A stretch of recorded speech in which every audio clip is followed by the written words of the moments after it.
I want to welcome you. I'm Cliff Horry. I am a dean at Piedmont Virginia Community College, and we welcome you on behalf of the Virginia Foundation for the Humanities, who's the producer of the Virginia Festival of the Book.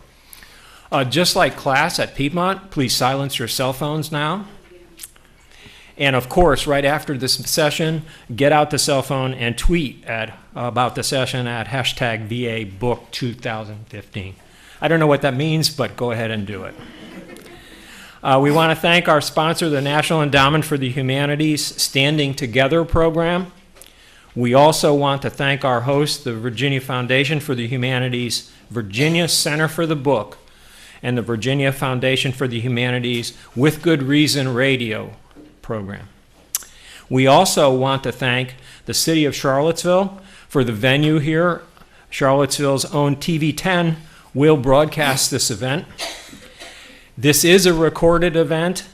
During the question and answer portion, please raise your hand and wait for the microphone to be passed to you. So we'll have a Q&A, and please do wait for them to get to you.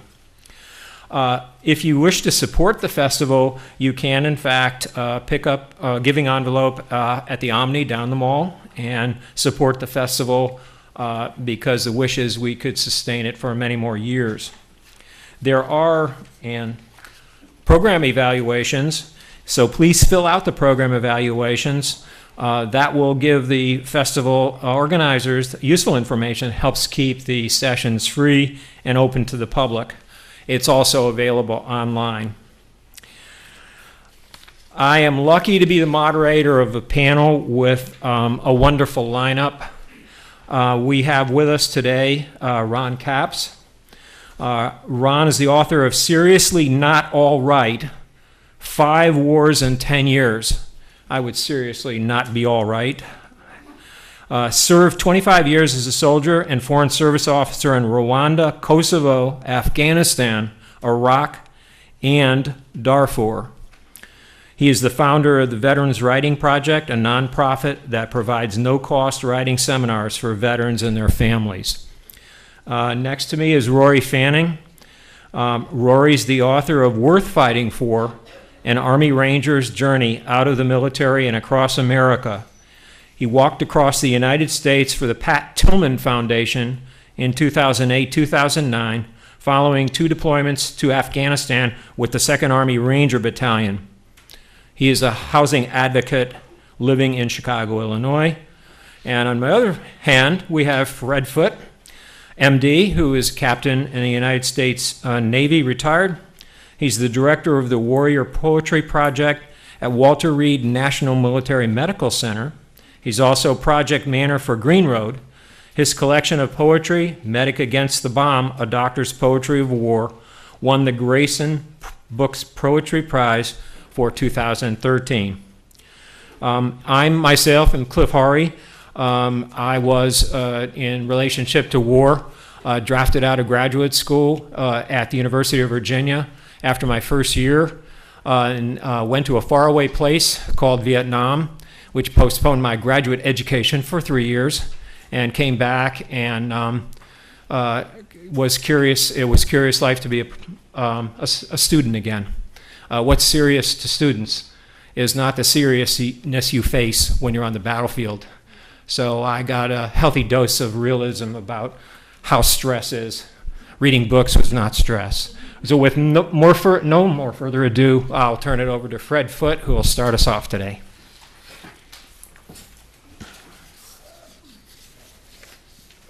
Hello, everyone. Joe, am I on? Sounds like I'm on. I'm Fred Foote, one of those retired Navy doctors you hear about. Don't all run for the exit at once. I'm going to work from down here because I'm the poet of the crowd. Poetry should be with the people, okay? And if it doesn't work, you'll tell me and I'll change it. Basically, in my day job, I do holistic medicine for wounded warriors at our Walter Reed National Military Hospital in Washington. Especially, I do Heal Through Nature, the Green Road, and I do Heal Through the Arts, the Walter Reed Arts Program. I'm going to tell you some about that as we go along. In my night job, I'm poetry.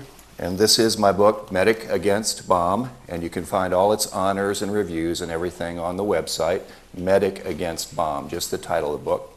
It's poems about the wounded of the Iraq-Afghan war. So for those of you from other conflicts, this is about this conflict, and it's the stories that I've heard from my patients, basically. Many of the veterans find that this is a way of introducing their families a little bit to some of the sufferings of war and the things that they've been through. I will be selling the book and signing it. And also, $3 out of every book sold today will go to the Green Road Healing Garden that you're going to hear about.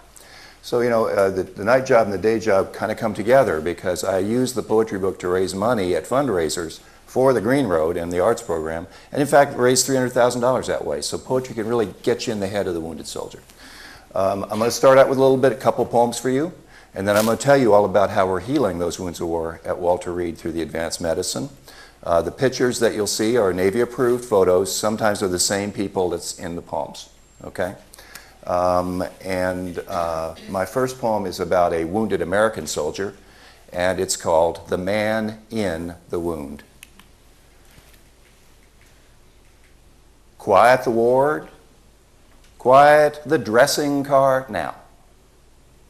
Quiet the morphine drip, blessed easer of pain.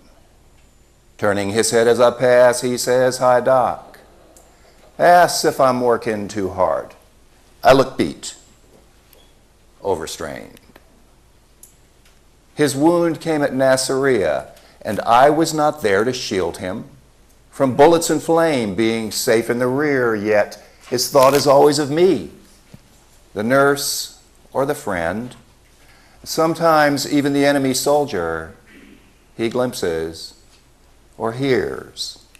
With arms laid waste, he finds no reason to hate.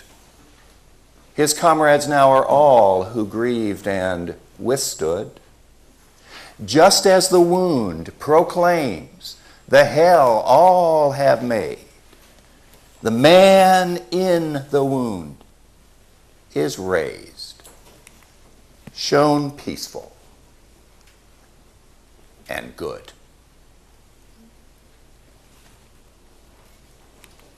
My next poem about a soldier who has PTSD, post-traumatic stress disorder, right? It's called Rock Creek PTSD. It's called Rock Creek because the old Walter Reed Army Hospital, predecessor of the new one, was by Rock Creek Park in Washington. And the soldiers would go to the park for respite, but sometimes they had painful visions. Rock Creek tumbles as daylight ends, its water pours over straits and bends, flinging its way through spouts and flumes as human fortune collides with doom. Tumult issued in roaring sounds, clears the mist as the rush tilts down to freezing deeps and pernicious bogs, bleakly featured with fallen logs. You soothed my suffering mind before, and how I wish you were not transformed, turned so fatal in each detail, your clean bride energy leached and paled. I shun like fever's ferocity, such haunted boulders and frightened trees, all over the creek an expanse of foam, quick jets like blood, flying chips like bone. You chimed your wish in Fallujah's ear, and twilight echoed as it does here. How many heroes in those harsh days fell into your flood and were borne away? Rock Creek, measure of all my fears, I curse your crying with my own tears. Fury sweeping across this ground, return my brothers whom you have drowned.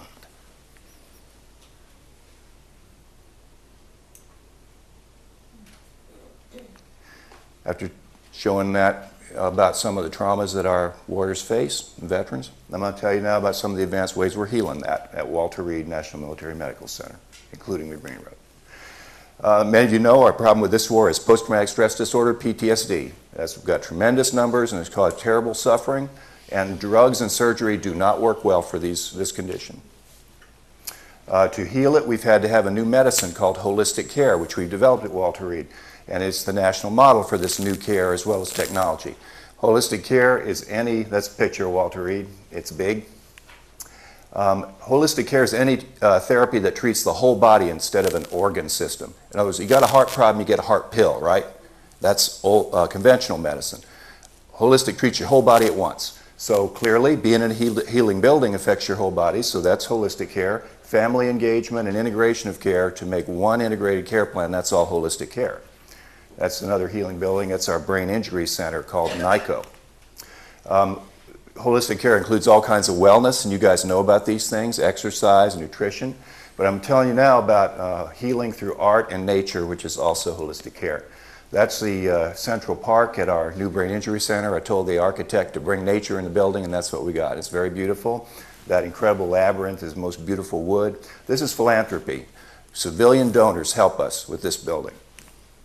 The Walter Reed Arts Program is now one of the biggest in the nation. We have 18 paid employees and artists in residence. We also have many volunteers, including Rod Capps has got a contract to teach some writing programs at Walter Reed with the Veterans Writing Project. And just about all our wounded warriors and families are now making art and music, and it is healing them. They always tell us the thing that heals me the most of all my treatment is the arts program, making art and music.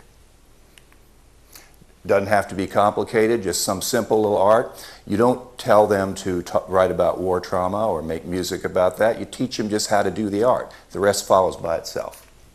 This is one of our beautiful art studios that we have at Walter Reed. This doesn't have to be, this can be quite lighthearted. That's Ermin King, one of our artist coordinators working with some kids and their wives, we call them kids, in one of the homes. This is the Warrior Arts Cafe, which we just started. We went out to the community, took over a restaurant 2 Wednesdays a night. All the different generations of warriors and vets get together for poetry, music, whatever. It's a very pleasing venue.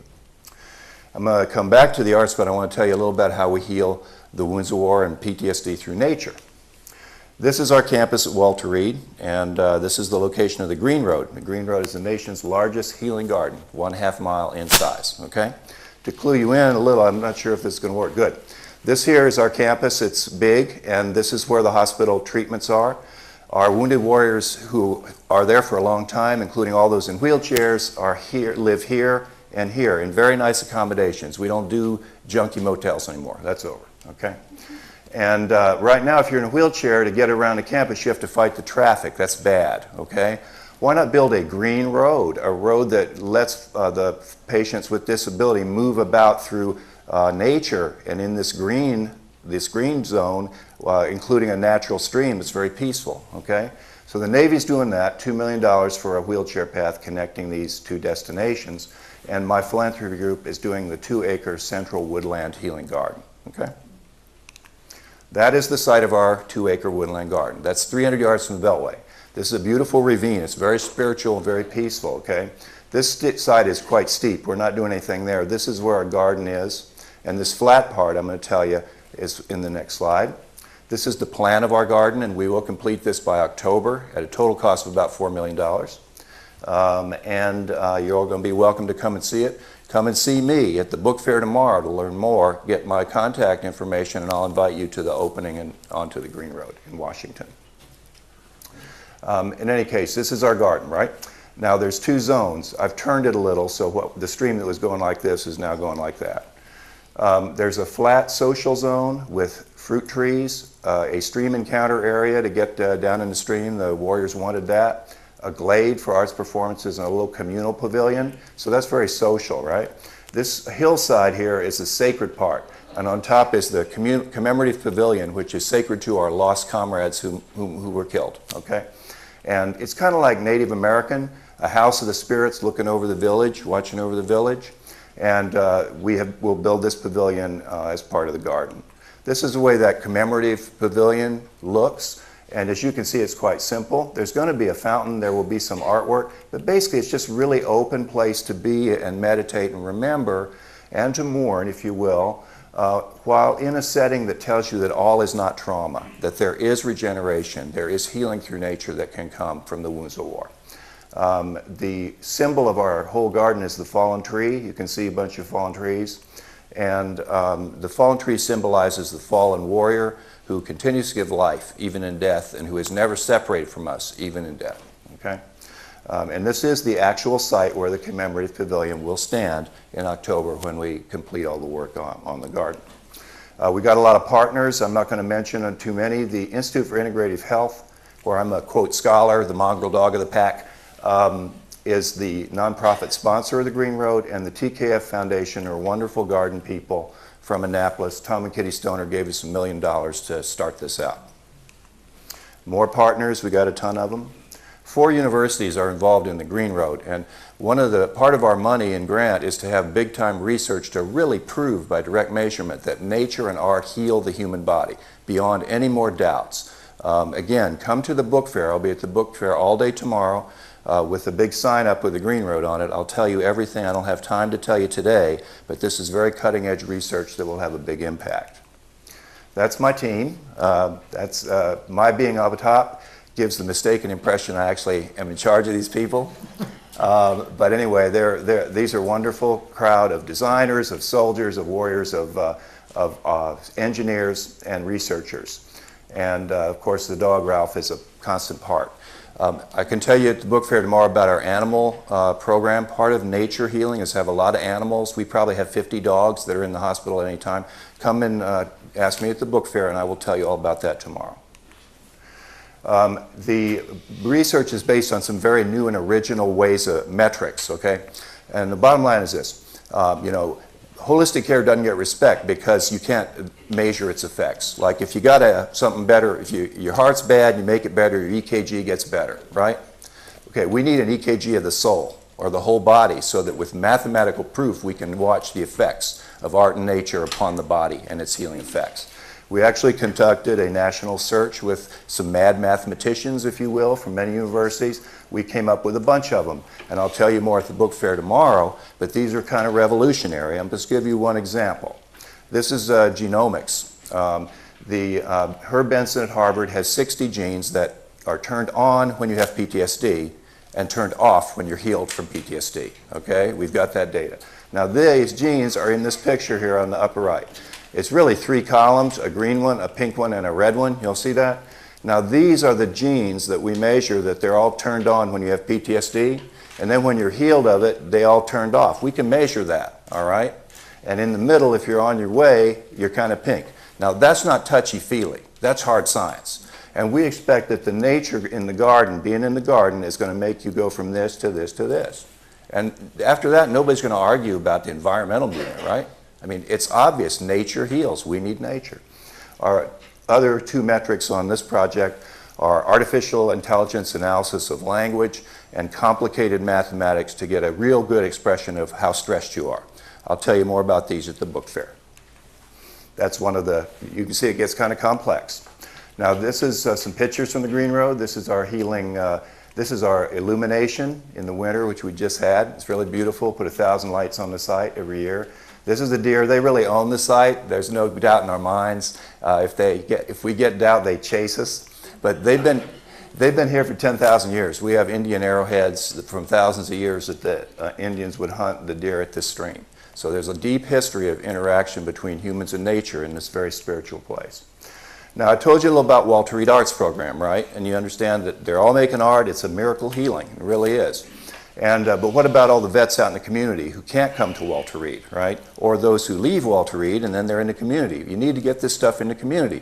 So that's the Maryland State Initiative to build a network of art and garden programs across Maryland for vets. And basically I go to groups like this and I say, hey, you don't need to be a doctor to take care of your own local veterans. Your town can get all your artists together and musicians and give free art and music lessons to the local vets. Or you can build a veterans garden, have the vets build it for you, and you will heal them better that way than any pills. Okay, you don't need to be a doctor to heal your own vets with PTSD and brain injury. And as a result, these are all springing up all over Maryland because I'm kind of going around. Virginia should do the same, right? And you guys are all in your mind. I will come to your organization, obviously free of charge, to talk about all this stuff if you guys want to take a shot at doing one of these things for vets in your community. Additionally, you know, we have all that stuff we learned at Walter Reed, like how do you do art with people with PTSD, what are the danger zones, etc. We can come down and teach you that. So we're facilitating. The Institute for Integrative Health will coordinate this process. We do have a big fundraising campaign. That's not you guys. You're not a fundraiser. The bottom line is simply this. Arts and music heals PTSD and brain injury. That's what TBI is. Nature and garden projects heal. Proof is on the way, and you don't have to be a doctor to help vets with PTSD. Okay? I'm going to close with one more little poem. And this one's about a soldier who lost his life. As some people in this room know, there's nothing worse than losing your child, family member, or dear friend in war, right? And the families in particular, they tell us they spend tortured hours imagining the sufferings of their warrior in the hour of death. But they also tell us something different, that most of the time, with many years, okay, the image of the tortured, dying soldier fades. And when they think of their lost warrior, they see a smiling young man or woman. This poem is about that, and it's called The Gunner John.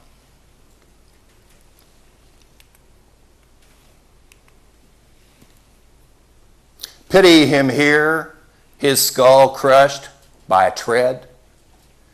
Beneath the mud pressed out one intact jaw. Some teeth at 90 degrees, the scraps of a tongue. Was he no more than this? No, this was a mask. Place it in calm beneath the ground, and when he takes it off, he'll still be whole.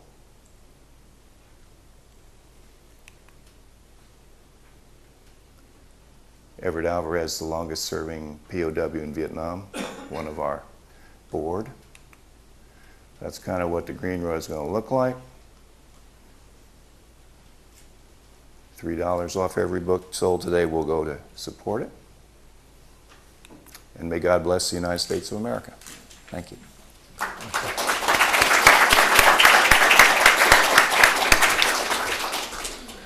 I know you may have questions, but what we'll do is have the questions at the very end.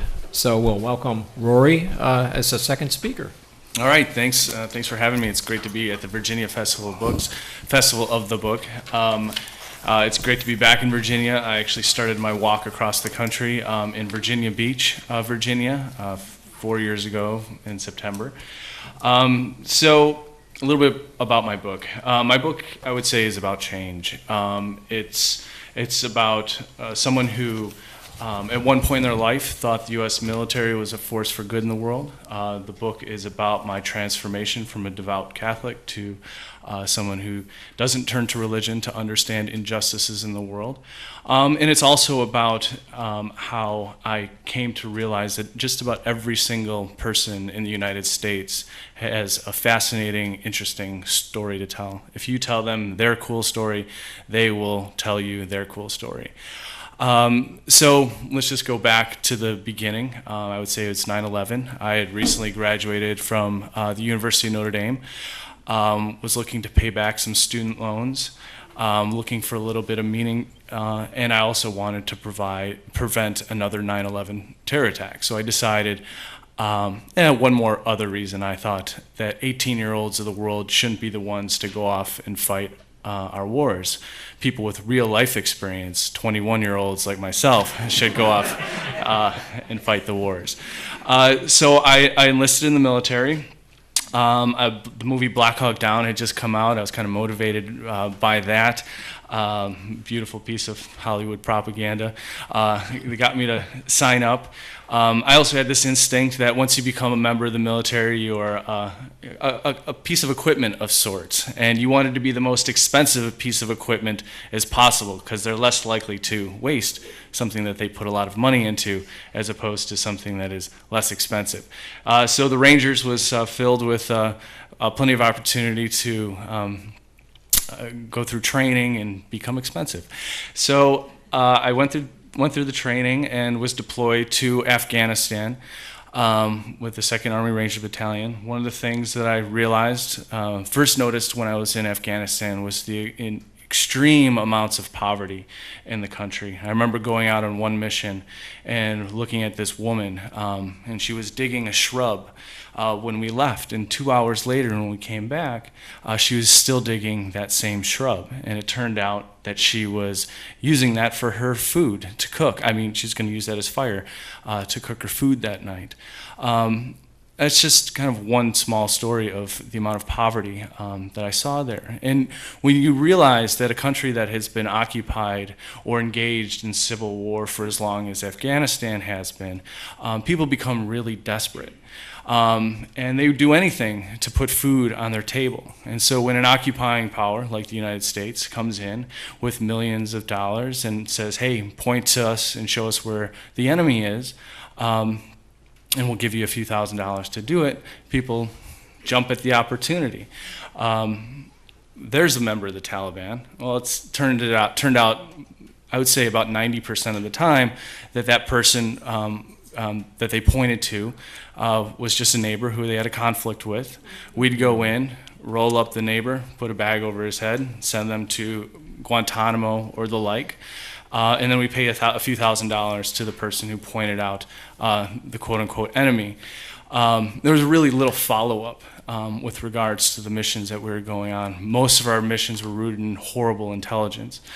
You know, so that person got a few $1,000s, and they would get the land that their neighbor didn't live in anymore. And those were the majority of the missions that we went through. And I was really kind of shocked and embarrassed by what I saw. Here I was coming in with some of the most advanced military technology the world had ever seen, with one of the most powerful militaries that the world had ever seen. We're spending $700 billion a year each year on our military, which is about 10 times as much as we spend on our Department of Education. And I was embarrassed, and I realized that by wrapping up these people who had nothing to do with any future attack or there was zero existential threat to the United States from these people that we were wrapping up 90% of the time. I was creating the conditions for more terrorist attack as opposed to preventing them. People who had no stake in the game suddenly had a stake in the game. And it turned out that many of the people that we were taking in actually had pledged allegiance to the US-backed government of Hamid Karzai and just wanted to come away unscathed. And we take these people away anyway, just because there was so little understanding of the culture that we over there, and it was about numbers. Within a few months after 9/11, the Taliban had surrendered after the initial Air Force and Special Forces strikes. But that wasn't good enough for our politicians back home. They wanted numbers, they wanted head counts, they wanted blood for what happened on 9/11. Again, this was being treated as war as opposed to the criminal act that was 9/11. So I decided I couldn't really participate in this anymore and decided that I had to leave the military.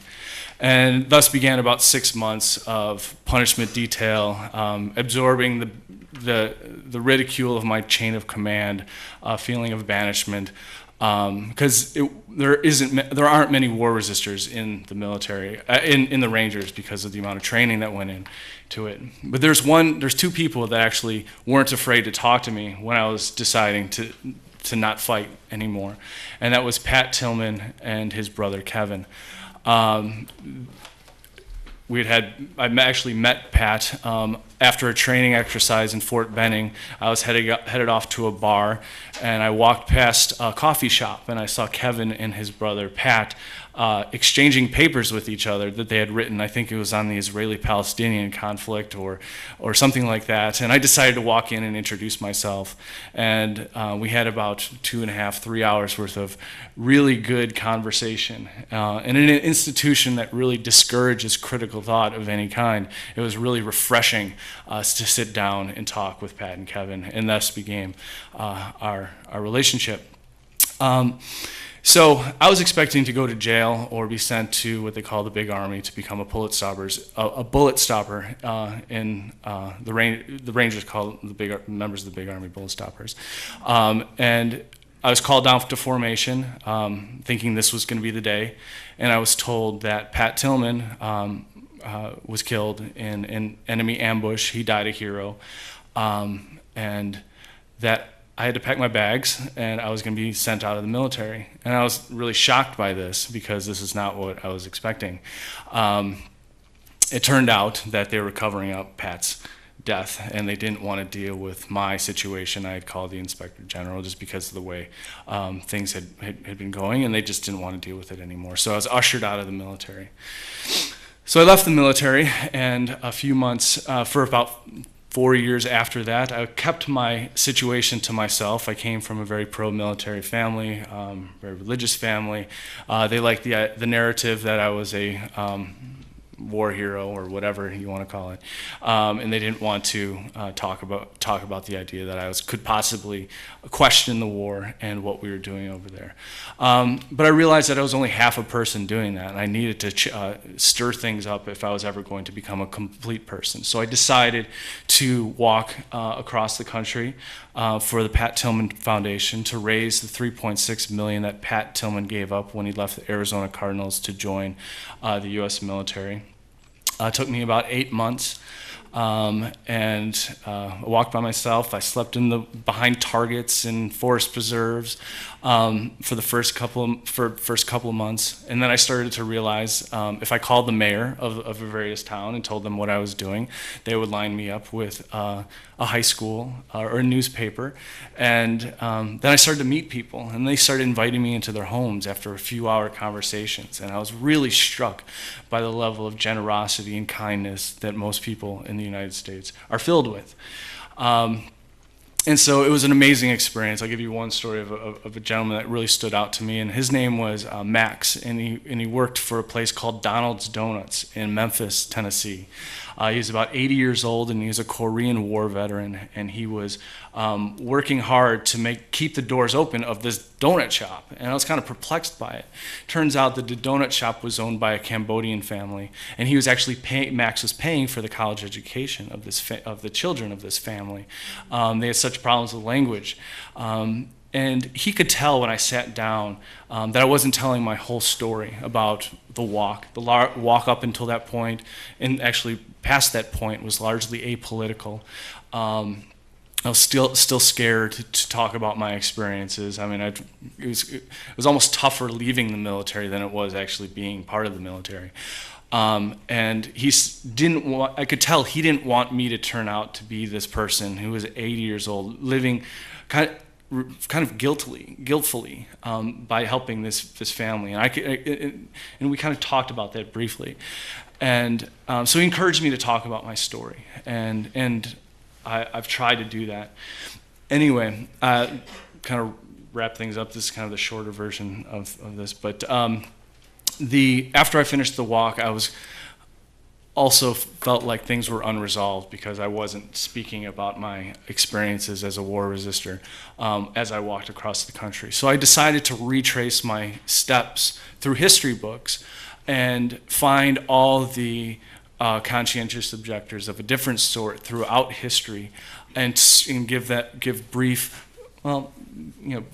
bios and tell their stories throughout my book. So I walked where Nat Turner had his uprising, his slave uprising in First Landing State Park in Virginia. I walked where Ida B. Wells wrote her anti-lynching papers. I wrote about the San Patricio Rebellion, a group of Irish immigrants who came over during the Mexican-American War and decided to lay down their weapons and refuse to fight the Mexicans in the attempt to steal Mexican land. So that telling these stories, learning about these people throughout history, also put my story in perspective. My act was much smaller compared to the things that people throughout history have done, and it gave me confidence to tell my story to my family, to anybody who would want to listen. I'm just one of 40,000 war resistors since 9/11. There are plenty of people who have decided that they don't want to participate in the actions of the U.S. military, where we currently have 668 U.S. military bases around the world.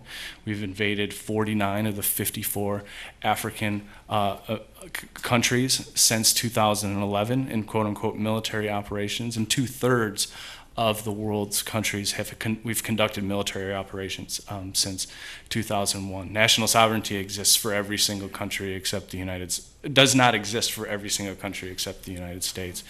And pushing back against these endless wars without end, they actually create the conditions for more wars in the future as opposed to preventing them, is the things I like to talk about in my walk, so on my book tour. So if people want to chime in about that and talk about that later on, I'd be happy to do that.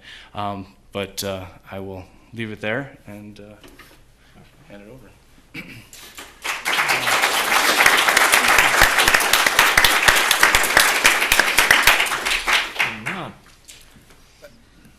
I hate to follow this, but does anyone have a tissue? For some reason, my nose has just started bleeding. If anyone's got a tissue or a napkin or something, I'd appreciate it. Sorry about that. No. Thanks, man. This is quite. I think I was 6 years old the last time. So. That's been more than a year. So. No, man. Just one. Okay. So Rory just spent time talking about the generosity of Americans, and I'm going to follow that up. But thank you very much for this. I'm glad there's a doctor on the stage. My book is called Seriously Not All Right, 5 Wars in 10 Years, and it is it's a story of what happened to me by going to 5 wars in 10 years and then what I've done with it afterwards. I'm actually going to read a little bit from it and then try and take some questions. In any good war story, there's the moment where the protagonist is for the first time confronted with war dead. And whether that's the Iliad or any story that's come afterwards, there's that moment. And this is that moment for me. Yellow. Their skin was yellow. They had dirt under their fingernails and their feet were dirty. There were 6 of them, all women, under the tarpaulin. Some of them had lived long enough to have their wounds bandaged before they died. Some of them were killed more or less instantly as shrapnel or 7.62 millimeter rounds had entered their bodies. They'd been dead for about 24 hours. We knew this because we had come to witness their funeral, to witness and to stand a type of guard. If we were present, the Serb snipers would not shoot at the family members as they buried their dead. It was the first time I'd ever seen war dead. I remember being surprised that their skin was yellow. My experiences with death before that had been limited to a few funerals, a friend's older brother, my grandmother. None of them had been yellow, so I was surprised at the color. This was the first time I'd ever seen what dead people looked like if no embalming was done, what they looked like without makeup and a nice suit of clothes. They were just dead. Lying in a tangle of limbs under a blue UN tarp on a trailer that only a week before had carried peppers and corn to the market in Malyshevo. Only parts of their bodies were visible. I couldn't see all of their faces. One had an arm resting across her forehead. One had a bandage covering most of her head. One of the dead was missing, an 18-month-old child. We had seen some dogs on the way up the trail. Morgan Morris, the dauntless UN Refugee Agency field officer who led us to the scene, said what all of us were thinking. The dogs probably got the body. She was right, of course, but none of us wanted to be the one to say it. We'd just seen the mother resting in a house in a village a couple of kilometers away. She had a bullet in her upper arm. The bullet had passed through her baby and then through her breast before lodging in her arm. The father said the baby was killed instantly. The bullet tore the child in half, he said. He dragged the mother away to safety. A doctor from the Red Cross was treating her wounds in a small house in the village. There were 10 women and a 72-year-old man in one stifling, airless room of the house. All of them had been wounded in the attack. They sat silently on the floor, their backs against the walls of the room, lost in their pain and their thoughts, waiting. What they were waiting for was America, who in a very real way I represented, to do something. This village had just been attacked by Serbian infantry using mortars and automatic weapons, and there were 8 dead, and over a dozen wounded, including that 72-year-old man who sat with his back against the wall, his eyes filled with something between hatred and incomprehension at why an American officer was standing in his living room and the Serb snipers were still up on the hill overlooking the town. That was one day of 2 years in Kosovo. I went from Kosovo back for a return to Rwanda, where I had spent years previously. I spent 2 years back in Rwanda tracking down war crimes, uncovering mass graves. We lost, I say the United States of America and our allies, were tracking the movement of probably 150,000 people that were in refugee camps along the border of Rwanda and then Zaire. We kind of lost track of them, and then we started finding mass graves on a road called the Walikale Road out towards Kisangani. And I was part of that effort to track down the killers. While I was in Rwanda, the attacks on September 11th occurred.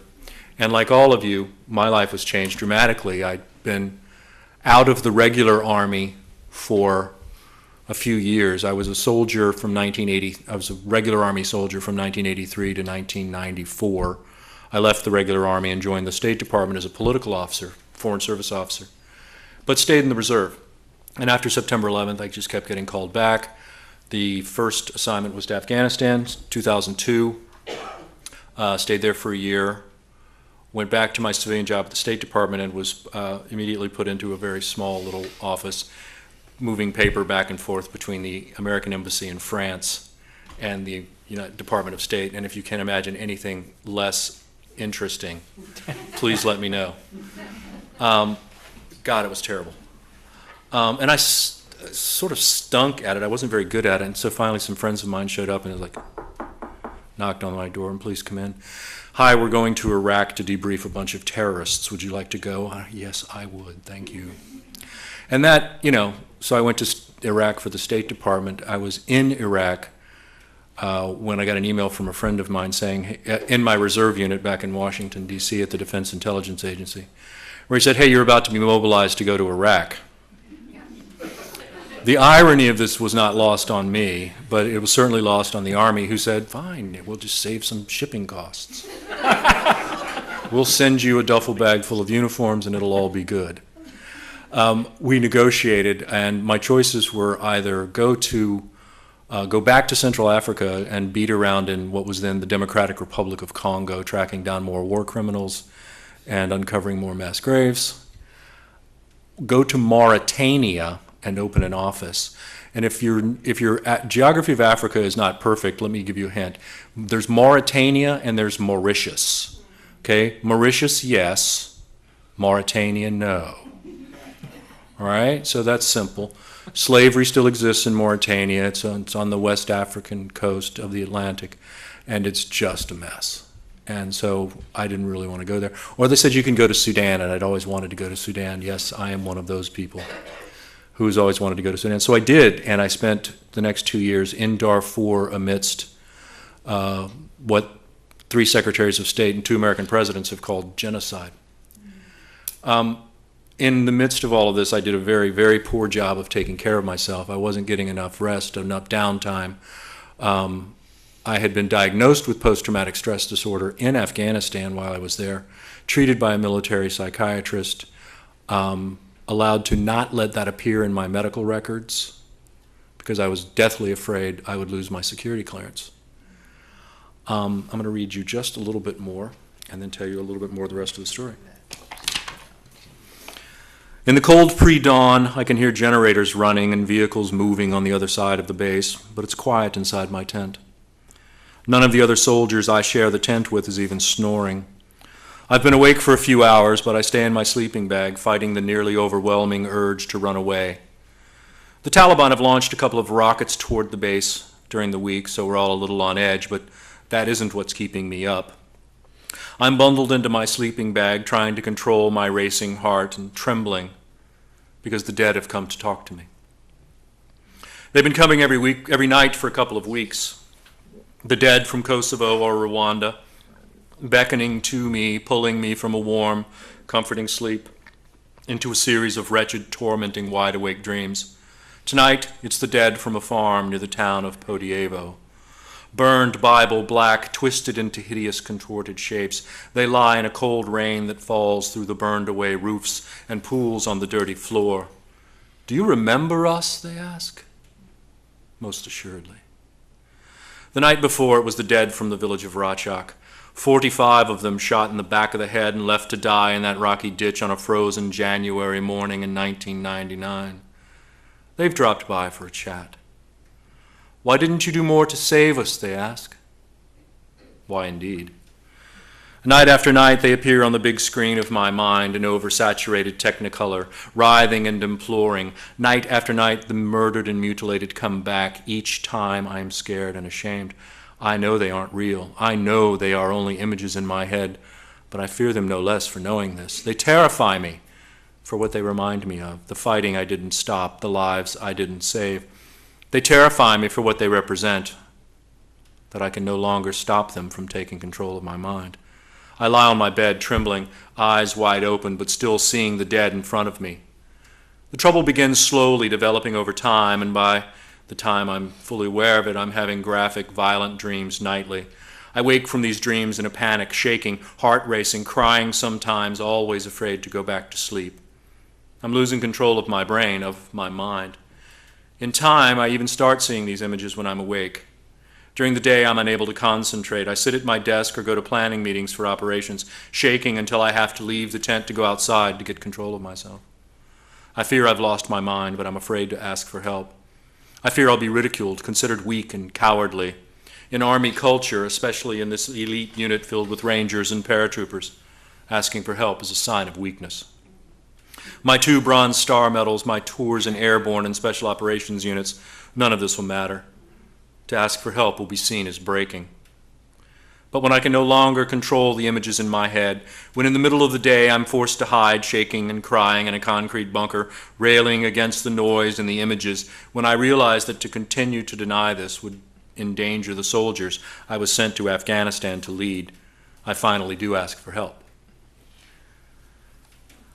So I asked for help from the division surgeon of the 82nd Airborne, who's a good friend, and this was one of those moments that I think Fred would probably recognize. All military doctors are trained kind of to do similar things, and when you present in front of a military doctor, there's a total assessment of, the person, and my friend Ed kind of reaches out, and as I'm talking to him, he grabs your arm, gives you a little squeeze, and then he grabs your shoulder, and you don't really notice this is happening, but you're being examined, right? And he's nodding his head, and I'm trying to tell him that I'm completely out of my mind without saying I'm completely out of my mind. And so I'm shuffling my feet a little bit. And I'm going, I maybe ought to see somebody, but I don't know. I don't want to bother anybody. I'm just kind of not sleeping. And I got these pictures of dead people who come to talk to me every night, but I don't really want to bother anybody, and I'm probably going to be all right. But, just in case, I should probably go talk to somebody. And then he asks you the question that all I guess military doctors are all trained to ask. And he says, are you a danger to yourself or others? And it's an important question, because if you're a danger to yourself, that's one thing, but everybody on the base is walking around with like 2 or 3 weapons on them, And the idea of me using my weapon, I used to tell my staff, I said, when we get to the point where Lieutenant Colonel Capps is firing his weapon, things have gone very badly. So you guys do the fighting, I'll do the planning and keep the colonel away from you. So, but it was an important question, and I didn't think I was. I was really wrong about that. But I was treated there in Afghanistan, and I got home okay, and I got my guys home okay. And then 4 months later, I deployed to Iraq. While I was in Iraq, I was mobilized back to the Army and spent 9 months in Darfur. Went home. My mom died. I sat with her while she was dying for a month. Immediately went back to Darfur. Was not in any way ready for any of that. And let me just read one little short bit to you, and then we can get to the important part. The only thing you really need to know about this is that I was in Darfur at this point working on a United Nations mission. I'd been assigned to the African Union peacekeeping staff as the American representative on a ceasefire commission, and what we did for a living was investigate war crimes. And so there were lots of those in a genocide. So I'm there. in El Fasher, and El Fasher is the capital of Darfur. So, I was in El Fasher in support of United Nations mission to organize and run a training exercise for the African Union peacekeepers. I was the scenario writer. The 3 scenarios I'd written were roughly like this. A humanitarian emergency develops into a security crisis. Deal with it. A security crisis develops into a humanitarian catastrophe which involves significant press interests and bad weather. Deal with it. The kitchen sink of problems arrive sequentially. Deal with all of them. It's training. The AMIS staff, the African Union Mission in Sudan staff, had an officer on the UN team who had helped us with details of the scenario. He had the plots, and he also knew the solutions. He gave the solutions to his colleagues on the staff, and they still failed. Personally, I was failing too. I was falling apart, in some ways worse than I had in Afghanistan. I was deep into a bad PTSD episode. I was drinking myself into a stupor every night in an Islamic republic where drinking's banned. And I was carrying on a clandestine affair with a UN official. The genocide was actually diminishing, but we had no way of knowing that at the time. What I saw around me was 300,000 dead and 2.5 million displaced. I had no real safety net to catch me, nor anything during the day to hold me together. I had actually very few responsibilities since the scenarios were already written. I was mostly along for the ride with the UN team. And despite this, I was managing pretty well until one really bad day. The woman with whom I'd been having an affair for a couple of months asked me what would happen after our work together ended. We'd been at it for a few weeks, first in Nairobi, then in Addis, then in Darfur, and we were having fun in nice hotels in Kenya and Ethiopia and in dodgy little guest houses in Sudan. But when she started making noises about next steps, that set off alarm bells in my head, dragging me back to the realization that I had a life outside the little war zone bubble. Soon I would have to go back to that life and to the reckoning. I obviously wasn't rational.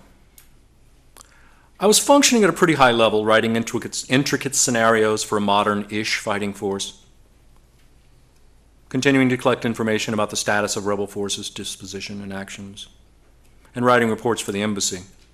At the same time, I was carrying on this illicit affair. But in my head, I was convinced that my life was f***ed up, and that all I was doing was hurting people. I'd failed to stop the fighting in Darfur just as I'd failed to stop it in Kosovo and in Zaire. My writing sucked. My mom had just died. My marriage was a failure. I was a failure. Everything I touched brought pain to others. I wasn't getting better. I was getting worse. The dark stuff in my head triumphed over the rational workaday reality. I decided to kill myself. I think I did so quite rationally, actually. I thought about it through the morning, scripting the steps and timing, mentally locating the tools I would need and sorting out their acquisition, thinking about the aftermath, both immediate and longer term. By lunchtime, I had a plan. By mid-afternoon, I'd acquired all the tools. Late that afternoon, I began work. I grabbed a couple of beers out of the icebox, wrapped them in a T-shirt, and put them on the seat of the Toyota. Earlier in the afternoon, I'd gone over to the U.S. team house and borrowed a pistol from our Special Forces team sergeant. He loaned it to me, no questions asked, because we'd worked together for 6 months or so previously, and he had no reason to suspect that I was anything other than a competent, professional career officer. I drove out of town to the west, somewhat dramatically, I realized, into the setting sun toward the reservoir. I pulled off the main road to the north side toward some small villages, just clusters of huts, really, and stopped the truck on a low rise just high enough to see the sun falling toward the desert. I opened one of the beers. I started crying, but I didn't really know why. I was filled with a sense of failure and frustration, a sense of conclusion. Nothing I touched succeeded. Nothing I did was good. I'd been through 5 wars in 10 years and done nothing to stop the killing in Rwanda, in Kosovo, Afghanistan, Iraq, or Darfur. I felt as if I'd reached a logical place in my life to end it. I opened the second beer. I picked the pistol up off the seat. It felt good in my hand. I felt surprisingly deft with it. I pointed it out the windshield and with the magazine resting on the steering wheel, curled my finger around the trigger. I imagined pulling the trigger and the immediate pull the weapon would make as the round fired. There wasn't anything to shoot at out there, so I would have just blown out the windshield. But even if there was something to shoot at, I was holding the pistol in my right hand, and I am left-handed, so I probably couldn't have hit it. I put the pistol back on the seat. I remember a momentary flash of clarity. Who else would I hurt if I did this? My wife, certainly. Anyone else? My sister, maybe. I thought about what I was getting ready to do. I thought it would leave a hole in some lives. I even thought about someone having to clean up the truck afterwards. Maybe I'd do it outside and leave less of a mess. But as the clarity passed, I was overwhelmed with a sense of futility and sadness. I'd failed to stop the wars. So many people were dead because of my failures. Images were rushing past me, the 45 dead from Rachak, the raped nun in Bunia, the man with the red-rimmed eyes and his mutilated family near Sinek. I picked up the pistol and charged it, loading a bullet into the firing chamber. My hands were shaking. I put the beer down and took the pistol off of safe. I was sobbing and talking to myself, to the spheres, to no one. The pistol was ready. I shifted it to my left hand. I looked at it in my hand, lying partly in my lap, pointed down a bit. I took a deep breath to calm myself. I was ready. Then the phone rang. It scared the hell out of me, and I jumped, startled. I almost pulled the trigger, which would have been highly ironic to shoot myself in the foot while preparing to shoot myself in the head. I looked at the phone lying on the seat of the pickup and saw that it was my wife, Maureen, calling from Washington, D.C. Was this serendipity, karma, luck, or just uncanny timing? With my thumb, I put the pistol back on safe and laid it on the seat. While I talked to Maureen for a few minutes, I stared out through the windshield and watched the setting sun over the rocky brown desert of Darfur. The ringing phone had broken the spell. After the crying and shaking, the moralizing and justifying, the calming of hands and nerves, the intense focus on the immediate act of charging the weapon and then taking off the safety and preparing to put the barrel into my mouth, the ringing phone had pulled me back from the brink. I drove back to town, and I handed my pistol back to my Special Forces team sergeant. And I said, thank you very much. I made a phone call to the medical officer in Nairobi and said, I need to go home. I've done too much and seen too much. I was medically evacuated. 2 years later, my security clearance was stripped from me. I lost it. I was not allowed to continue in service. I was an intelligence officer. You can't work without a security clearance. I was a senior foreign service officer. You can't work without a security clearance. So I retired a little bit early, but after 25 years of service. Went to graduate school, back to graduate school at Johns Hopkins, where I got a degree in writing. And I was driving home one night from class, and class had gone pretty well. And I said, what am I going to do with this education? I was about to graduate with an MA in writing, and I felt like I needed to do something more with it. And the idea came to me to give it away to others for free. Your tax dollars paid for me to go back to graduate school, thanks to Senator Webb and the new GI Bill. Thank you. So I founded the Veterans Writing Project. We're a 501c3 based in DC. We provide no-cost writing workshops and seminars for veterans and for their family members, because we want the family members in the room at the same time. We've been around for 4 years. We've been in 11 states plus the district. We publish a literary journal. Fred's actually our poetry editor. We are made up of a group of veterans who want to continue to serve. So that's what we do. We give these workshops in the hope that we will give other people the skills and the confidence they need to tell their own stories. We also teach at Walter Reed, as Fred pointed out, in a little part of Walter Reed called the National Intrepid Center of Excellence, which is DoD's premier research and treatment facility for post-traumatic stress disorder and traumatic brain injury. Just last year, we've been at Walter Reed for 3 years. Last year in 2014, we got an agreement from the Department of Veterans Affairs. We're now teaching at the VA hospital, and hopefully we'll be teaching at other hospitals too. So I thank you for your time. I'm happy to take any questions afterwards, but just let me say, please go to veteranswriting.org and you can see some of the work we're doing. Our literary journal is called O Dark 30, and you can look it up. It's not Zero Dark 30, that's Navy talk. Okay. That's not any service talk. O Dark 30 is what O Dark 30 is the way Earth pigs talk, and I was an Earth pig, so thank you. And so Cliff.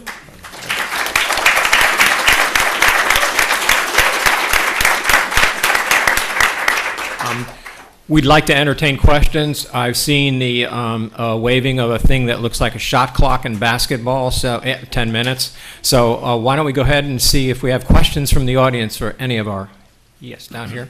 We're going to come with the microphone. Last week, the Daily Progress carried a small article saying that the college you work for, Piedmont, Virginia Community College, now welcomes military veterans and they feel favorably toward them and trying to help them with their goals that they like to set. And that's the first time I've ever seen an article like that in our local paper. Thank you. The college has been allowed to be, because of the services we have, designated veteran-friendly. And this involves all the things you might need. We found the veteran population not only takes classes, but might need to talk to someone, might need assistance outside of the class, might need to have additional counseling. Also, although the veterans' benefits are great, it's a very interesting system that has very much rigidity, so people need help with making sure they maximize their benefits. So this is a wonderful thing. I've been at Piedmont so long that this is the second generation of veterans. The first came out of Vietnam in that era and other subsequent eras. And we have a new group, a large group, and they won't be coming just to Piedmont. They'll be at the University of Virginia and all the local colleges. So we hope that we can be a model so that we get some attention to the issue that veterans are special. Other questions? Oh, right here.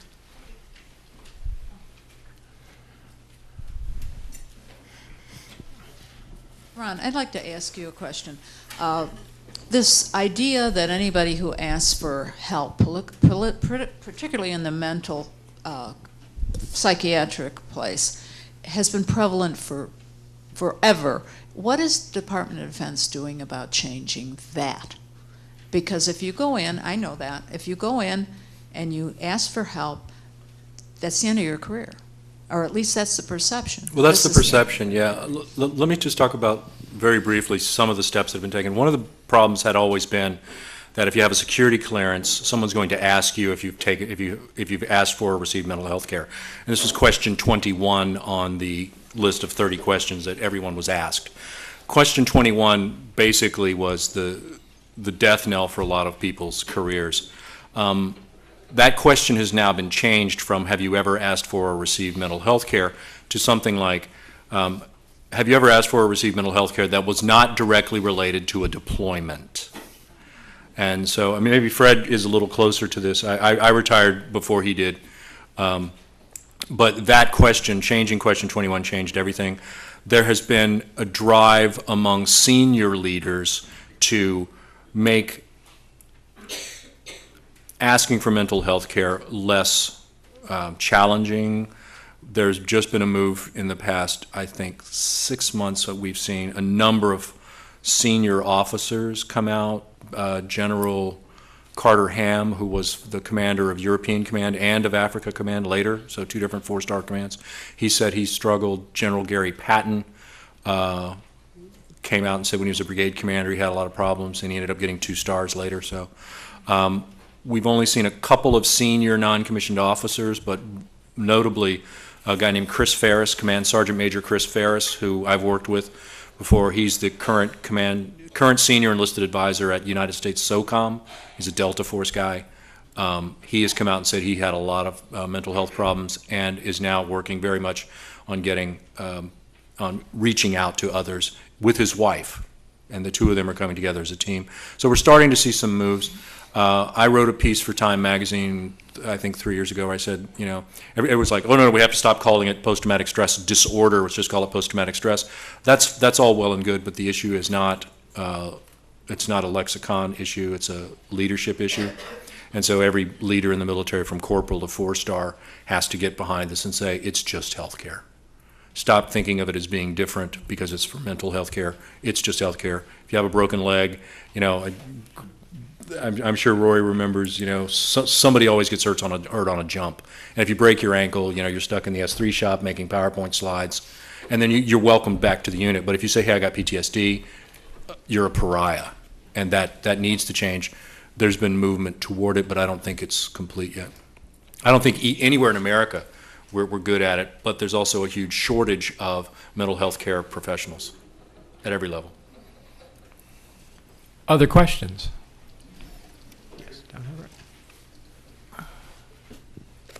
I'm 80 years old. and was a kid of 10 or 12 during World War II. I can remember a lot of wars since that time. Korea was our war. I remember a lot of guys coming back, but I never heard about PTSD and all these types of things that are there now. Is this something new, or is it just something that's been newly discovered? I think that it's not new, and I'm going to be very brief here. It's not new if you go back and read the Iliad and you go back and read the Odyssey, which are the seminal war story and return story, it's obvious that Odysseus has PTSD. It's obvious that PTSD is rampant in those warriors. In the Civil War, what we think of today as being PTSD was described, the symptoms were described as being nostalgia and inability to look forward, always looking backwards. World War I, it was called shell shock. World War II, it was battle fatigue. Korea was still battle fatigue. 1974, was it, that the Diagnostic and Statistical, the DSM finally listed what we think of now as PTSD. I think the Koreans actually call it a combat stress injury. And he's a neurologist, so he can tell you about all the changes that it goes through, and you saw the slides. But the Canadians have actually acknowledged that this is an injury to the brain. The brain is physically changed, particularly the speech patterns, the ability to speak. So it's not new. It's been around forever. In a sense, there's a little bit of hopeful side to this. It's always been part of combat, but the military's always swept it under the rug. I should say, I'm a retired naval officer. I do not speak for the federal government. Okay, just my own views. In fact, if I say something, they probably believe the opposite. But this is the first war where we've faced up to the numbers. We think probably about 30% of those coming back from Afghanistan and Iraq either have PTSD or traumatic brain injury from blasts. And you know, that hasn't been fessed up to in the past. And the DoD is really taking the bull by the horns, is trying to do something about this. And that's a big step. A lot of the changes are cultural rather than organizational. The biggest barrier to coming to get help is within the troops themselves, a feeling that they would be ashamed. And the answer to that may be leadership more than anything else. But to me, it's quite hopeful that I think we're getting to the point where we can acknowledge this is a real problem, not blame people for it, yet get some therapies. And as I showed in my slides, you know, it really helps if you can show a gene or another scientific change and do something about this. That helps people to be willing to treat it as something that is not a moral weakness. Okay, so my perspective is relatively hopeful. Others? I had a question about just the telling of your stories in any of your cases. I know that in psychology right now, there's this big resilience movement where they're telling people to tell stories about your struggles and your traumas, but talk about the strengths that you have and that came out of that struggle and out of that trauma. And I'm thinking about war stories that were interesting to read. As a non-soldier, I want to read about the bad stuff, but I'm thinking about that resilience idea and the notion that if you write the true story and you just revisit your bad stuff, that's not doing you any good. I'm just curious to know if you got any thoughts on, you know, whether writing your memoir helped you deal with your situation, and also, do you think you overemphasized the quote-unquote negative to your own detriment, or not? I could probably say something about that. I think it's just part of the process. I think it's a first step. I think, you know, it's the culture you bring that story to that helps you. I mean, I don't think any person is an island, and you can have all the, you know, on paper communication you want, but if it's not received by people, and there isn't a support system to help you with that, it only goes so far, I think. I mean, I think it's just a first step. Just 5 seconds on the PTSD thing. I think what the public can do, in large part to help people, you know, come out, talk about their issues, is stop using words like hero. Stop using words like warrior. Heroes are strong, they're silent, they're Gary Cooper-esque. They don't talk about the sad stuff, the hard stuff in wars. Those are heroes. I don't necessarily think that's the case, but I think by using terms like hero, warrior, you buy silence. The endless thank you parades, it also assumes what they're doing over there is good. And a lot of soldiers are coming back thinking that what they're doing actually isn't good. So coming to terms with our endless words, I think from a cultural level, will create the space for people to feel more comfortable to talking about that and saying, yes, you're just a person who went off and fought a war for empire, and talking about that and making that okay for people, I think, is an important step to letting soldiers come to terms with their stuff. Yeah, I think the only thing that I would say about it is that for me personally, when medication and therapy weren't working very well for me, when medication, therapy, and alcohol weren't working very well for me personally, what worked for me was writing and being able to capture the story. And we know that with PTSD, your ability to use spoken word is reduced. So writing, art, music, dance, drama, any of the creative arts can really help by bringing big brain functions back into it, rather than these memories are stored in the amygdala, this part of the brain we crawled out of the swamps with, right? And so by bringing big brain functions in, it is hugely helpful. That's what worked for me. I have a sign up in my office where I wrote this book that says either you control the memory or the memory controls you. And I used writing as a way of controlling the memories, because once they're in your head, you're not getting rid of them. You just have to own them. And it's either going to control you or you're going to control it. And this isn't combat trauma, this is any trauma. So writing and any of the creative arts, I think, can be a tool for people to use. I used writing as my road home. So. Our clock has run out. The shot clock has ended. So we want to thank you for coming to this session. We would like you to complete the evaluation form, and the books are for sale and signing. If you have a few moments, we can tend to that. So thank you very much for coming.